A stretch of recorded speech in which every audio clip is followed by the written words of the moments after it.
Hi, everybody. Welcome to another edition of Packers Unscripted from Packers.com. I am Mike Spofford, joined, as always, by my trusted colleague, Wes Hodkiewicz, coming to you here from our studios at Lambeau Field. Unfortunately, Wes, to talk about a very disappointing, frustrating, put in your own descriptor, 13-10 loss to the Cleveland Browns at Huntington Bank Field on Sunday. It was a game that was, looking pretty good for 55, 56 minutes of the 60 or so, but the Packers couldn't finish the deal, and hopefully it's a lesson learned, and that it happened early in the season, and one like this doesn't happen again. I'm gonna do my favorite Dom Capers impression here, and I'm gonna say let's start with the positives. I won't talk for 3 minutes like Dom occasionally would, but what I'll say is... okay. We got time. We do have time. Okay. Packers were in this game and controlled the pace of this game because of how the defense have played. And honestly, the way the defense played the entire game. They got put in some really bad change of possession, change of whatever they call it, immediate change situation. Sudden change, thank you. Yeah. Boy, that's another Dom Capers phrase, by the way, too. I learned that one from him. Yeah, so a sudden change situation there at the end where obviously they end up giving up the last 4 yards on the touchdown. And then also Micah Parsons taking ownership for his jumping off sides. And then obviously the pass to Njoku, and then sets up the 55-yard game winner by Andre Schmidt. Okay, so what I want to say about this, and we will spend the next 20, 25 minutes here breaking down what went wrong, why it went wrong, and what the Packers have to do to correct it. There's a lot of sky is falling people in Insider Inbox as I was editing it on Monday. I'm sure you were going through it on Sunday night. A couple things to keep in mind here. One, as you led with the intro, this was the first couple weeks of the season. The Packers were 2-0. They're now 2-1. Unfortunately, everybody else in the NFC North won in emphatic fashion. Yep. So you lose some ground there. But this was against an AFC opponent. If you're going to pick up 2 wins, you want to get them against Detroit. You want to get them against Washington. You wanted to get this one just to get that number 3 in the win column. But ultimately, there's no lingering effects of it beyond the fact that we'll see how Detroit handles Cleveland this week. It will be a stiff test for them, I'm sure. The disappointment stems solely from how they lost the game. Yeah. And for the defense to play as well as it did, the Packers to play as clean as they did, from a turnovers perspective, the penalties were an issue all game, no question about that. But they didn't turn the ball over until those final 4 minutes. That's where everything kind of went awry. So the challenge for the Packers this week, as they get ready for the Dallas Cowboys, who just got routed by the Chicago Bears, is we talk all the time about you one game at a time. You beat Detroit, great. You got to focus on Washington. You beat Washington, great. You got to play Cleveland. You gave up a stinker at the end against the Browns. You got to move on to the Dallas Cowboys. That's the challenge that awaits the Packers. Can you put this game, learn from it, but put it out of your memory bank and press forward? Because honestly, Mike, it was a demoralizing loss. You don't lose that way in the final 3.5 minutes of a game and feel good about it. No, you don't. There isn't anything you walk out of there feeling good about. And what you just described is exactly what I've been thinking in terms of the perspective, the approach with regard to Dallas. I think the toughest thing, and this, they're professional athletes, professional coaches, they deal with these types of challenges all the time. You have to be able to walk into AT&T Stadium on Sunday night to get and get ready to play the Dallas Cowboys and absolutely not have a single thought in your mind whatsoever about what happened in Cleveland. You cannot be thinking about it. You have to forget about it. It's like you almost have to convince yourself that what happened in Cleveland didn't matter. Yeah. Even though, of course, it does matter. But mentally, and this is where, we talked last week, the trip to Cleveland is the first a stretch of 4 out of 5 on the road. You wanted to start these regular season road trips on a good note. It's hard to win on the road in the NFL. Just ask the Detroit Lions, who came into Lambeau Field and had a tough time, but then they really showed up in Baltimore on Monday night under the lights, right? So these types of things can turn around. But you don't want to start on the road like this when you have the stretch that's coming up. So going into Dallas, it's going to be all about processing this one, learning from it as you said, but doing so quickly and moving on, because you can't linger on this loss. I mean, there's so much to fix in terms of the penalties. 14 penalties in the game. 5 of them were false starts. I thought if I were to pick one area of the penalties that I thought was the most damaging in terms of the overall performance, it was the false starts on offense, because it just seemed every time they had a false start, they put themselves in a tougher down and distance situation, and then they weren't able to convert. And then the great indignity is then the final false start moves the field goal back 5 yards, which then McManus ends up getting that kick block from 43 yards. If that field goal is less than 40 yards, maybe it doesn't get blocked. I mean, you can play the ifs and buts and all of that, till the cows come home, as my grade school friends used to say. But here's mine used to say the cats, till the cats come home. Okay. See, I grew up in a rural part of Wisconsin, so it was all about when the cows come home. So I grew up in Swamico. Here's what I want to ask you though, because I think the fans in some ways might appreciate this perspective, and hopefully this doesn't catch you too off guard. If it does, I'll just leave. You and I have been through plenty of these, where whether it's the Packers coming out on the winning side or the losing side, where these games flip right at the end, and something happens in the final seconds, final minutes, whatever it is. My question to you is, was there a moment, or maybe the question is, what was the moment that you were the most confident the Packers were going to win the game, when then ultimately they didn't? Yeah, I'm sorry. No, go ahead. John Fitzpatrick's touchdown.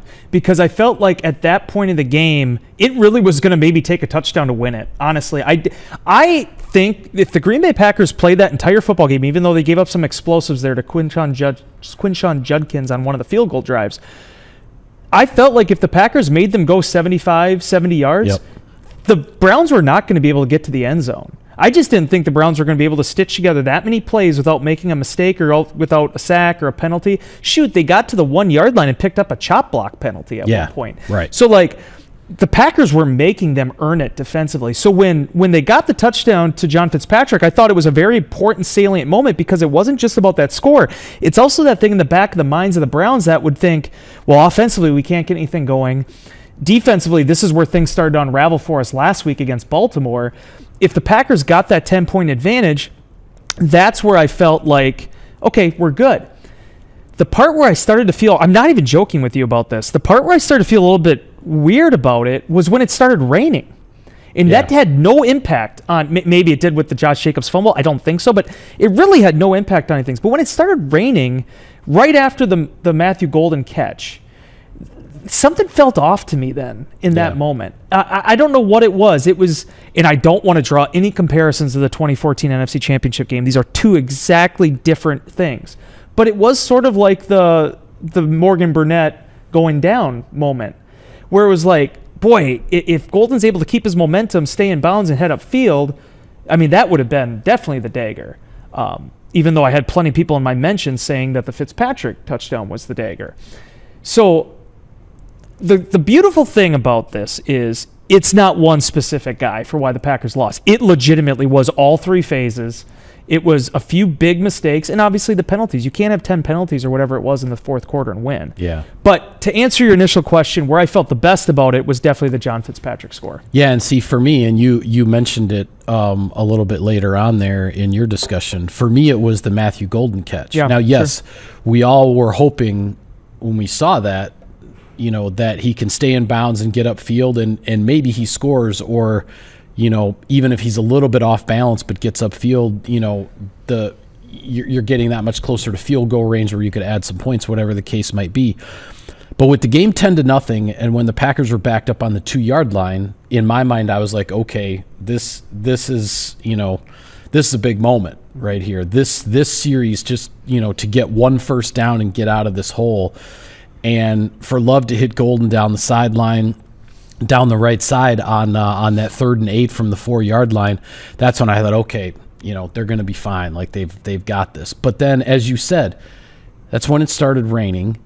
Then on the very next series, the Packers go 3 and out and punt, and Jordan Love is not able to connect with Josh Jacobs on just some simple check down throws, and you're starting to wonder, okay, it's like, okay, was the rain a factor in how the ball was coming out of his hand all of a sudden? I don't know, but it was there was some weirdness to that, and then right after that, the Packers then punt, and a defense that had been tackling the Browns at essentially the first instance the entire game, suddenly with, I don't know, wet jerseys, wet hands, whatever, like they couldn't tackle Quinshon Judkins on a couple of plays. He slips through when it looks like they have the play pretty well defended, and all of a sudden the Browns are in field goal range, and it's like, okay, they're going to make it a one-score, one-possession game here again. So that was the first one for me. I thought the golden catch, they were going to be fine. And then the other one is when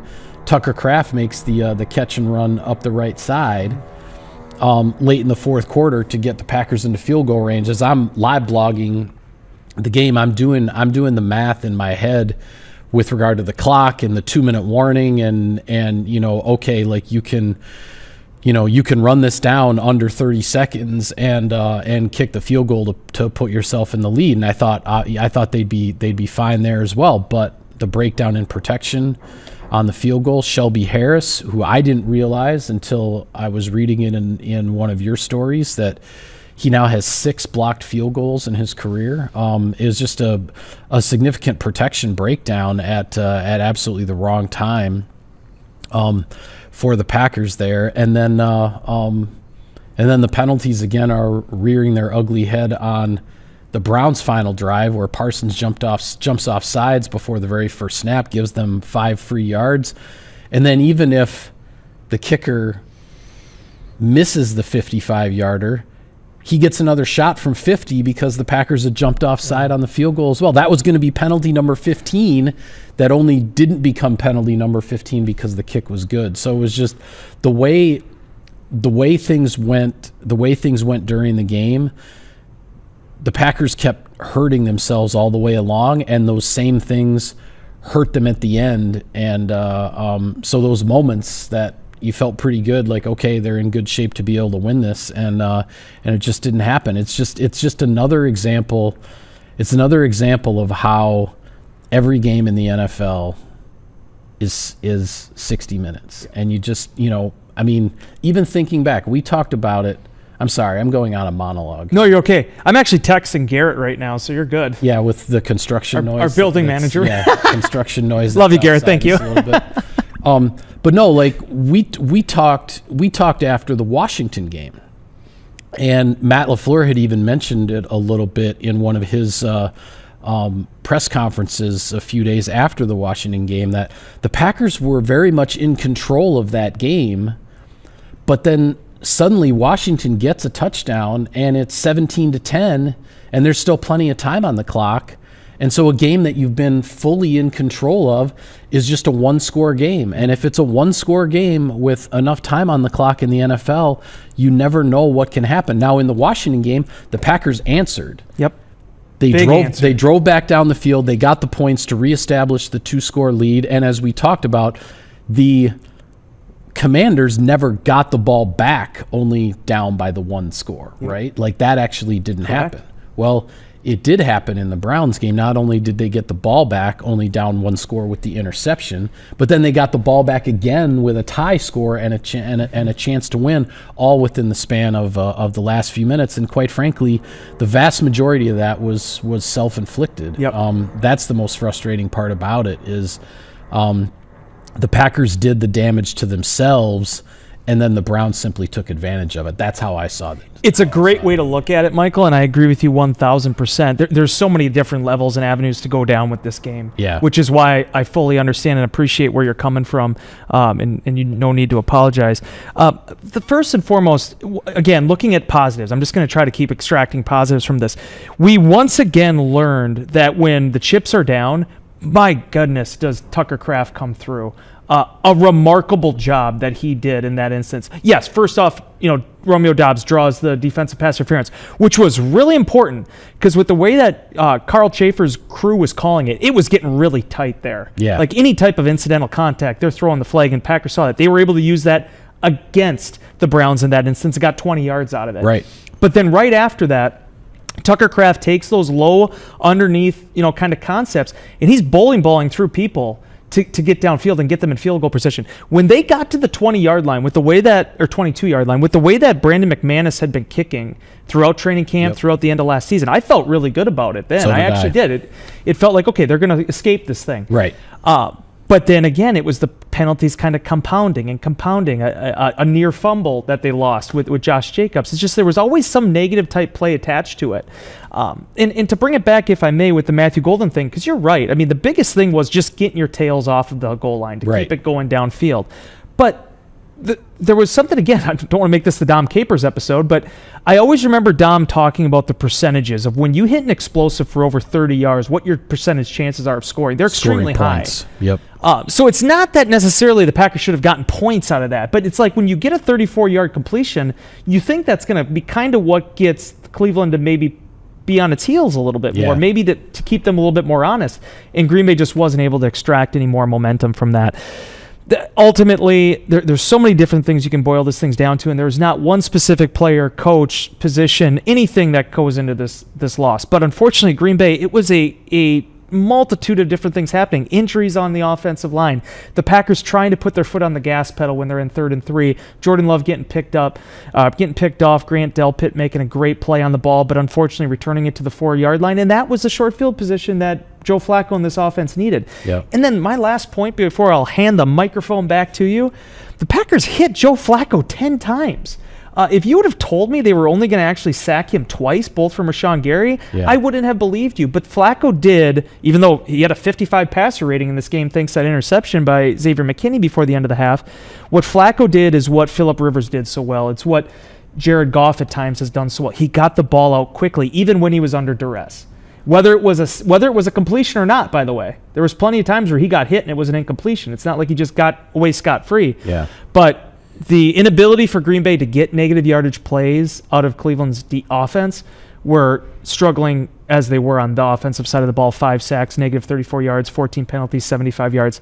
It's just it moved the chains on them just too much. Yeah, the Packers made a lot of mistakes, and they made the one mistake in this game you couldn't afford to make, which was the turnover, giving the Browns the short field. And you could just, I know after games you go into the locker room, I go to the press conferences. We sort of divide and conquer, our duties that way to cover everything. You could just hear in that post-game press conference, you could hear the regret in Matt LaFleur's voice over the play call that he decided to be aggressive and try to throw for it, when in the back of his mind, a zone read or play action bootleg and just let Love keep the ball and run with it, or even just the way the defense was playing, hand the ball off, and if Jacobs doesn't get it, you punt the ball, make sure they have 70 yards, to go for that tying touchdown. All those things are going through his head, all sorts of regrets and everything after the game. But also, I'll say this. I'll ask this of the fans, because as I'm as I'm going through the insider inbox and answering questions on the plane ride back, and then as I get home on Sunday night, and I'm finishing up the insider inbox for Monday morning, and there's submission after submission of people being so frustrated with LaFleur and how this went, and so frustrated with Jordan Love and the interception and all that. And I get it. Trust me, I get it. Because of all the mistakes, that was the one play that swung the game. But I asked the fans 2 things here. One, just remember that right after the interception, Jordan Love got the Packers into field goal position to win the game, and the fact that kick was blocked had nothing to do with the quarterback. Mm-hmm. So that's point number 1. Point number 2, you wanna understand Matt LaFleur better and understand how he processes games and how he leads this team. Go to Packers.com and watch the 20-minute Monday press conference.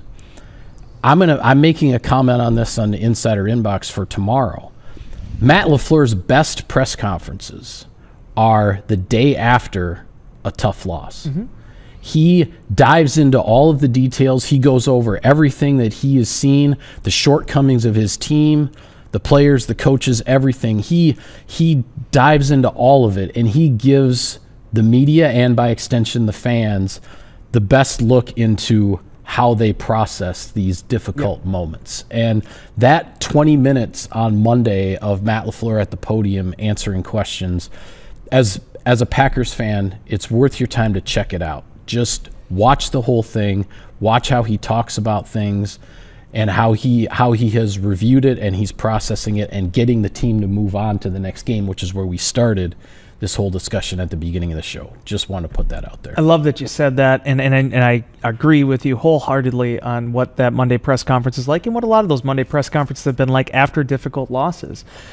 Because, again, it always goes back to that if you're pointing the finger, there's three coming back at you. And Matt LaFleur is never going to go up there and say, well, this player did this wrong, this coach did this wrong, this is why we're not succeeding right now. No, it's not about that. It's about looking internally at every phase of this thing and each person looking themselves in the mirror and figuring out what they did wrong in this. The Packers do not lose this game if it wasn't for all three phases. Just like many times you win these games because of all three phases. Right. They came up short, and they had to learn a difficult, bitter lesson. But if you don't compartmentalize that, if you don't rechannel that, if you don't focus now on what's ahead of you with the Dallas Cowboys, who by all accounts are not going to have CeeDee Lamb available on Sunday, then you're doing yourself a disservice, and you're also letting this thing potentially mushroom. That's what you have to curb against right now. And the last thing I'll say really quickly about the Jordan Love topic, because I know, again, some fans were really they pick out that one specific play, and again, it's a tough situation. Jordan said afterwards he's got to see that defender there. You have to be able to figure these things out.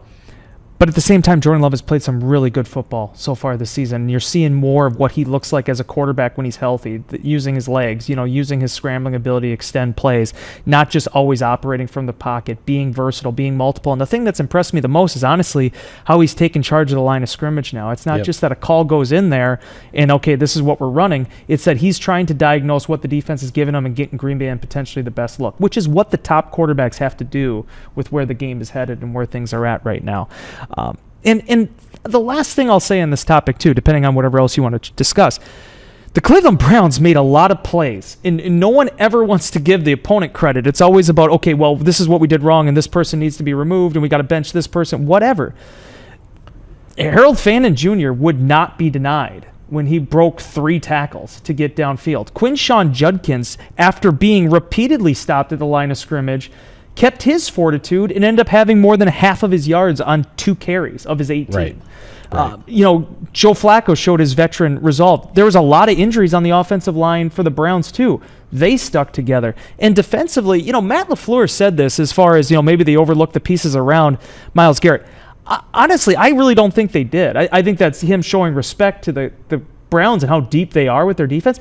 Green Bay knew across the line and throughout that secondary what they were getting in the number 1 ranked defense. And as I wrote in Insider Inbox, that defense is going to keep the Browns in a lot of games this year. Yes, Hopefully they do it this Sunday against the Detroit Lions. But the fact is sometimes you do have to tip your cap to the opponent.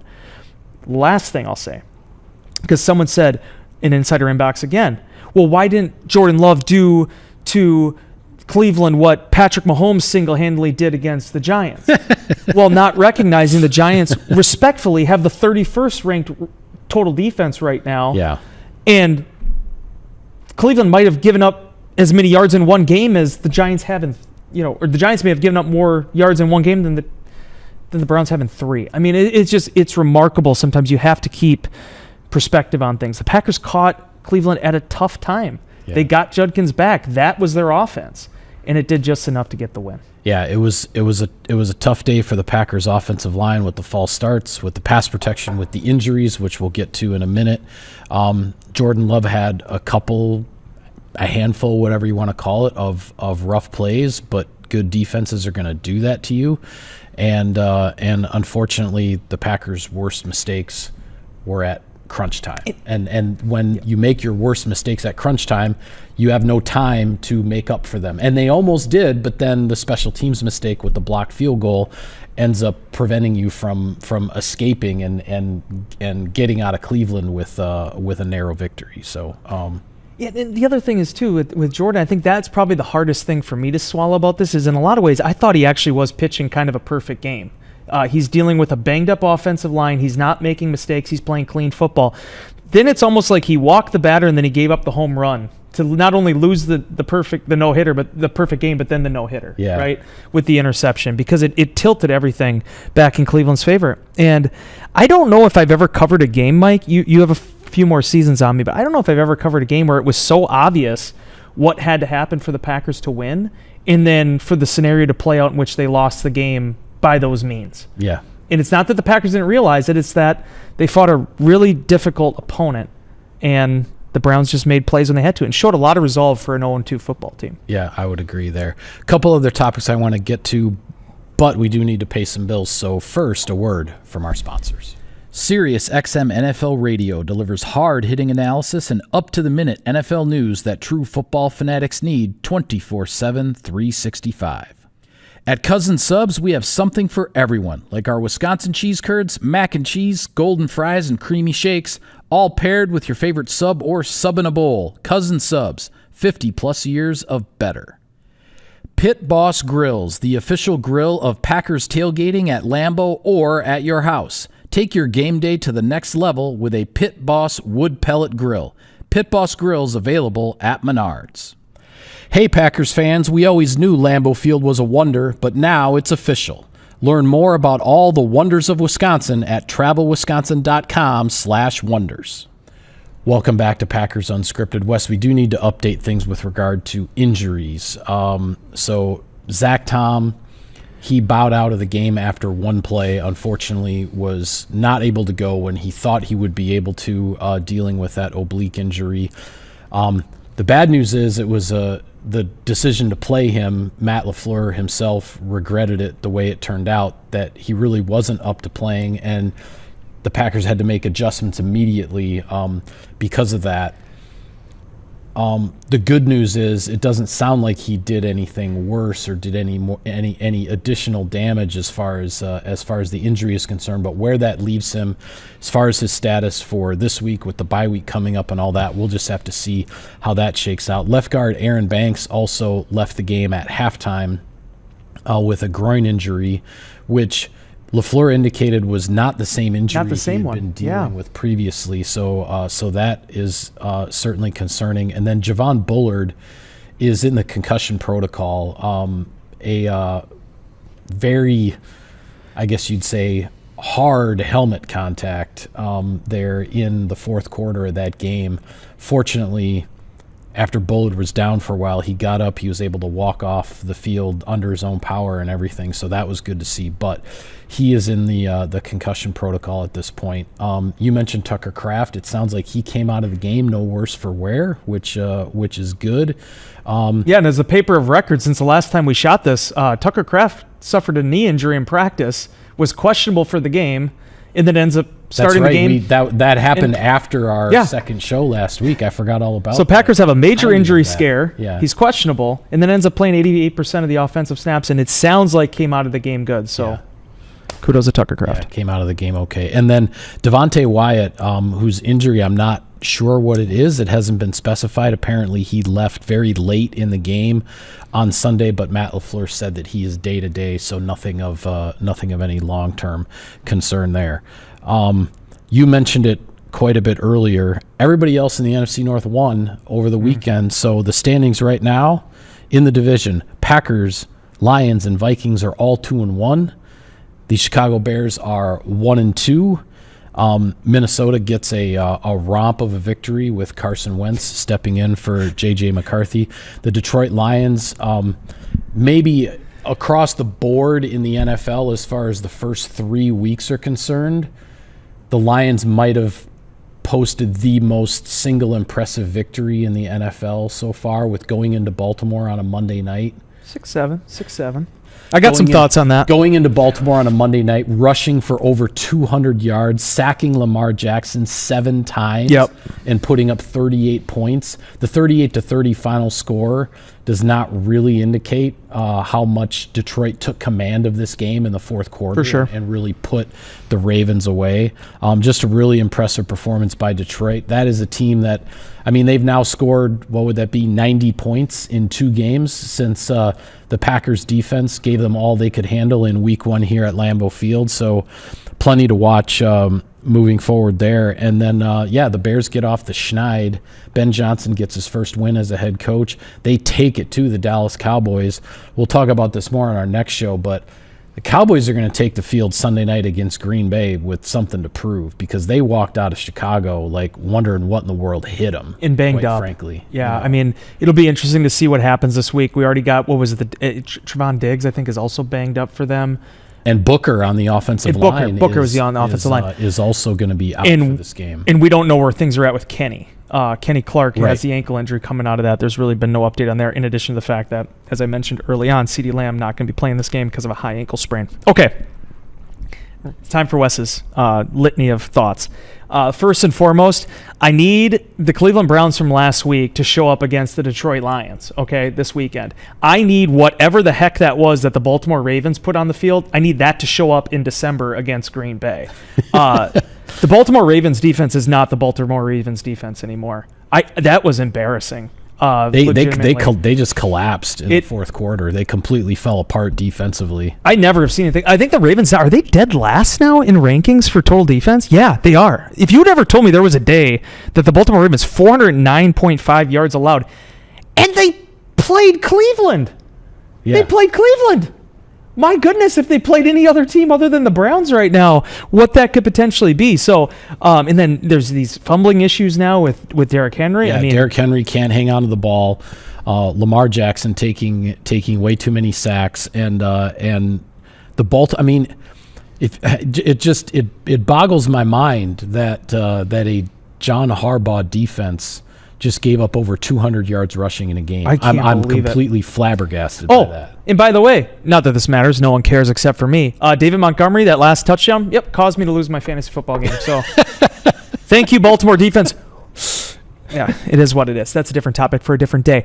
But yeah, I mean, the NFC North, man, I think I said it right after the Packers beat the Lions. That's a big win, because you don't know how many teams are going to beat the Lions this season. So you got to take care of business when you're the team playing them. Right. I absolutely love this ongoing storyline, though, with the fact that whoever the Minnesota Vikings trot out there at quarterback, Kevin O'Connell and that person make it work. Yeah. And now, mind you, there's a lot of things going on in Cincinnati. There's a lot of issues right now on that team on both sides of the ball. But Carson Wentz is a guy that time and time again has been left for dead by this league. For him to come in almost in a Malik Willis type role, this guy was not here during the offseason. He was not planned to be their number 2, quarterback to J.J. McCarthy. And for him to play as well as he did, you salute him for that. And Caleb Williams and Rome Odunze, Luther Burden, they got something there. I'm curious how much of that is the Bears and how much of it is Dallas's and really the doldrums of their defense right now. Yeah, that defense is struggling. But you got to beat the team that's in front of you. And what did I tell you last week when I said there was a must-win game? I felt like that Bears game was a must-win game for Chicago and Ben Johnson, and they responded. Yeah. Last thing before we go, there are a handful of 3-0 teams right now in the NFL. In the NFC, it's the San Francisco 49ers. It's the Philadelphia Eagles. And I feel like I'm forgetting one other one in the NFC who's 3-0. Tampa Bay Buccaneers. Tampa Bay Buccaneers, yes. The Buccaneers have won all 3 games in the final minute, which is kind of hard to believe, but they are 3-0. And then in the AFC, you have the Buffalo Bills and, again, somebody I'm forgetting. Very easy to forget just based on the scenario. The Indianapolis Colts. And the Chargers. And the LA But, I mean, Chargers the Colts are 3-0. See, I didn't write them down before I came in here. Shane Steichen, I mean, what they've done there with Daniel Jones. My question to you, is there a 3-0 team amongst that half dozen or whatever the number is that's 3-0 across the league that is the most impressive to you right now? Oh, it's definitely Philly. But I got to look here. Sorry. Has the Buccaneers? Oh yeah, have the Buccaneers beaten a team that has a win yet? They did. They beat Atlanta. Because, I mean, the Buccaneers are kind of beating up on the teams that are really struggling right now. But, hey, you got to win the games. Yeah, I mean, Houston's 0-3. And obviously, Atlanta's 1-2. So they beat a team that has a win. So that's cool. But, yeah, I mean, fact of the matter is Jim Harbaugh has the Midas touch. And it seems like he's unlocked Justin Herbert. And I'm excited to watch the Chargers this season, especially since there really isn't any crossover there with Green Bay. It's going to be fun to watch them. But Philly does what Philly does, and they're so darn athletic on the defensive side of the ball. They were down 26-7 at home to the Rams, and they came all the way back and won that game and then punctuated it with a blocked field goal return for a touchdown, a field goal that would have given the Rams the victory, and it just ended up giving Philly a larger margin of victory with the touchdown at the end. I got to do something I never do on this show because it is your show. We all know that. I am told and reminded by our digital department, Jen Ward Bryan, Lauren Stone Anderson, and Nicole Tim, that this is your show and it's not my show. But what I'll say is this. The Packers, we're going to move it forward here. We talked a lot about where they came up short last week. I want to just say a couple things. In addition to the fact that Rashawn Gary had 2 more sacks, and I think might be in the league lead. Yeah, he's got close four. To it. He's got 4.5. Reasons for hope for the Green Bay Packers. Okay, fans, are you ready for this? After week 3, third right now in total yards, 232.3 yards per game. Third against the run, 64.3 yards. They gave up 52 to Judkins in 2 plays. Could you imagine if they would have held that down too? Passing yards, they're 7th with 168, but they're first in the league in passing yards per play, which I actually think is the more important stat because it doesn't take into account all the garbage time. Hey, you're playing back in zone. Yeah. 4.31 yards per play. You have to do better, obviously, with the takeaways. They're looking at that right now. 14.7 points allowed per game, Michael. That is the best in the National Football League. And I could go on and on and on as far as where Green Bay is at right now and things to like. Pretty much in the top 10 for red zone, third downs, goal to go. Why does that matter? Because the Green Bay Packers have a defense. They got to make fewer mistakes. They got to clean up these penalties. But my goodness, they have a defense. In this game against the Browns, result notwithstanding, it reminded you that there's going to be a time again this season where they're going to need to lean on their defense to win a low-scoring ball game. And if they can stay healthy, they got the guys to do it. Yeah. Your show. Have defense, will travel. With that, we'll call it a wrap on this edition of Packers Unscripted. Be sure to follow all of our coverage of the team continually on Packers.com. For Wes, I'm Mike. Thank you for tuning in, everybody. We will see you next time.